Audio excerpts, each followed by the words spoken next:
New South Wales is in COVID lockdown, but that hasn't stopped us from doing a COVID-safe introduction to one of my favourite Lexuses. David, what are we in? Oh, it's the Lexus UX Crafted. Here it is.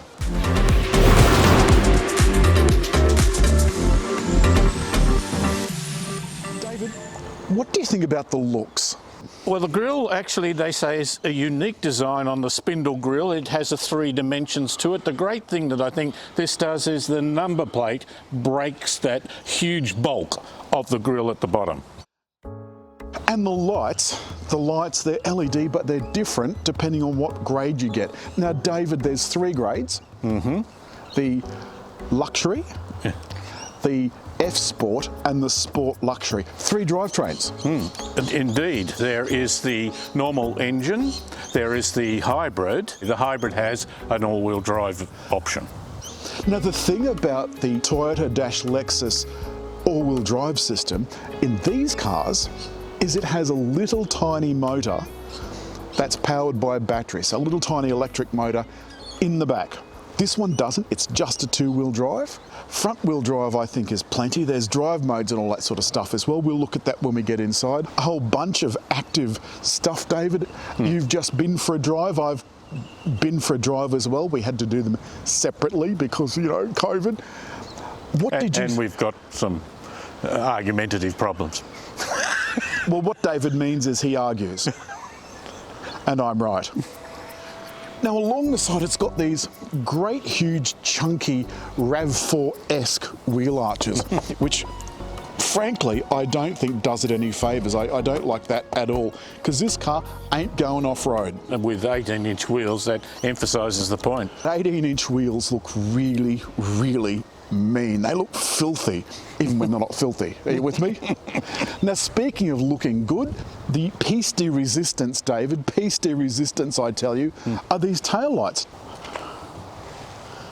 You can see that they kind of stick up in a Batmobile-esque kind of way. And the button is under the back. You've got to remember that you've got to just touch it and leave it go. Inside, we've got a couple of concealed bag hooks. There's one of those either side,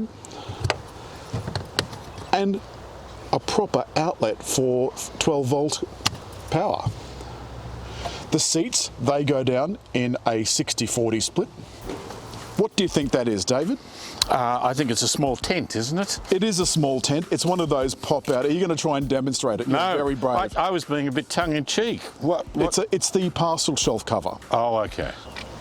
So, Alan, I'm not game enough. You try and do David wasn't game enough. So you take it out, hold it, and...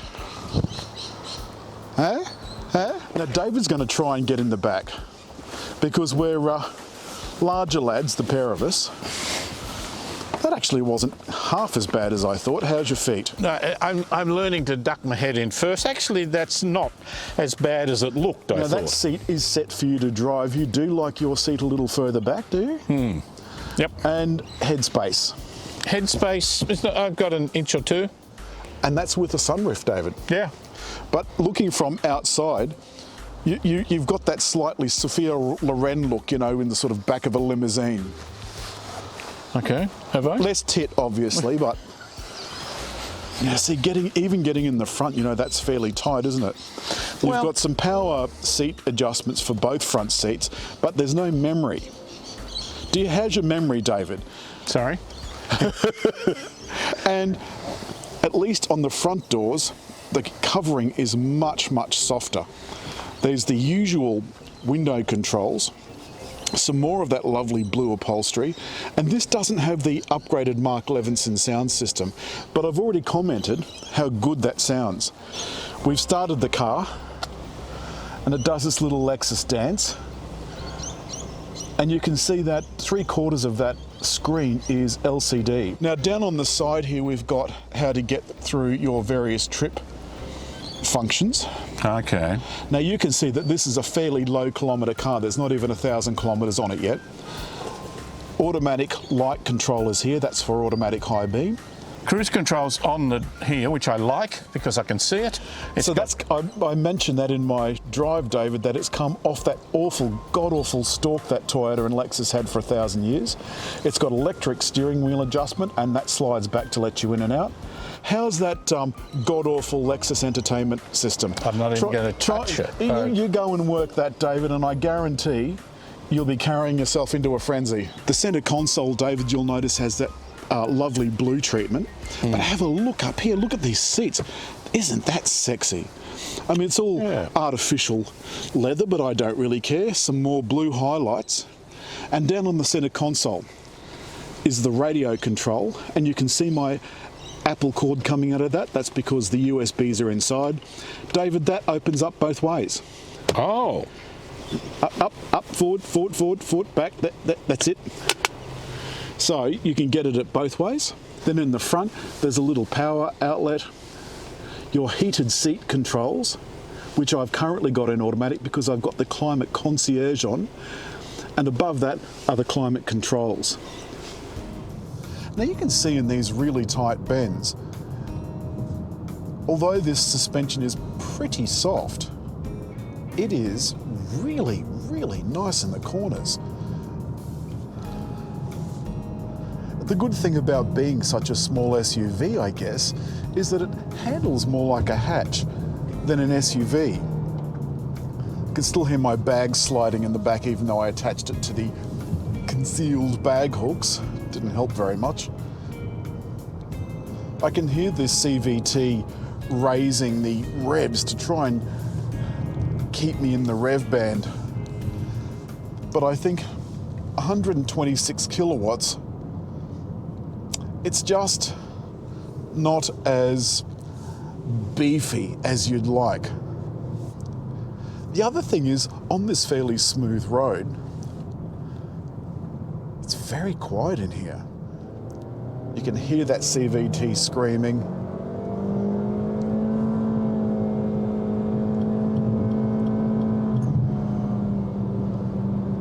Now, oddly, that didn't step up then. I don't know whether having it in sport had anything to do with it or not. But anyway,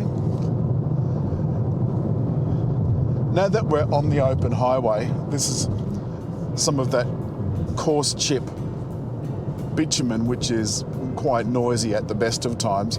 It allows me to use some of the gadgets. I can see with my heads-up display, and it's a nice wide one, that I've got my radar cruise control ready, my active radar cruise control, of course that is. I've got active lane control, that's ready to go. The good thing is, with the controls now moved from the stalk up here to the steering wheel, I can actually see them more easily. I'm just going to reduce the distance to the car in front. Lovely. And after talking to my man at Lexus this morning, he gave me a few tips on how to get the most out of the active lane control. When they set it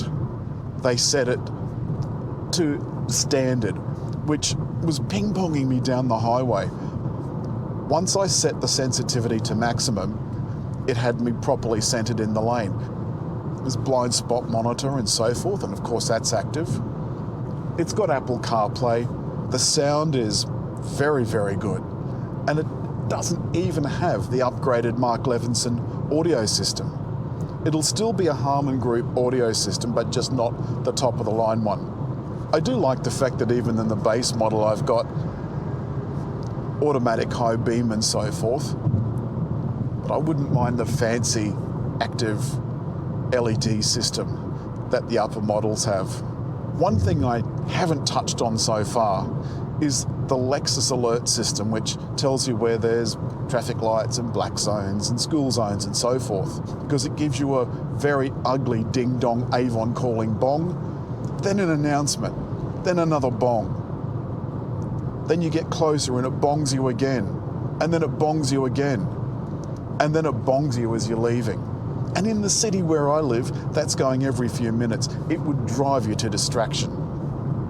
And finally, I'm going downhill now with the active cruise control on, and it is, unlike some brands, not very good at keeping a speed going downhill. Unfortunately, it gets away from you and then has the temerity to give you an overspeed warning when it made you go faster. There it goes. And the worst part is it doesn't actually say that that's what the warning is for. And as David's often pointed out, what the hell is a warning good for if it doesn't tell you what it's warning you about? That's it. That is all this week for Lexus's UX200 Crafted Edition. But look, I think as always, David, we probably should move on to hit like. Make a comment. But above all, what are they going to do, David? Subscribe. Absolutely. It's right here between us for a change. It's not over David's face.